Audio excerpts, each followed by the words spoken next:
I'll just show you how to delete a mobile from the Bluetooth audio system in this 2017 MINI Clubman. So any screen, it's on sat-nav at the moment. Down here you've got a rotary control, you've got telephone there. If I click telephone, there's nothing connected at the moment, so we've got Bluetooth menu there.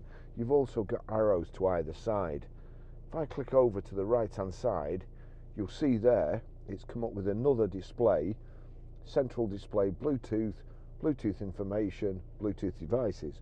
Turn the rotary control down to Bluetooth devices, click on that, and you've got add new device, paired devices.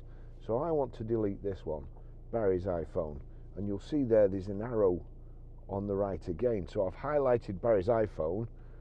If I knock it over to the right, now you've got Barry's iPhone, configure device, remove device, that's what we want to do. That's it, gone.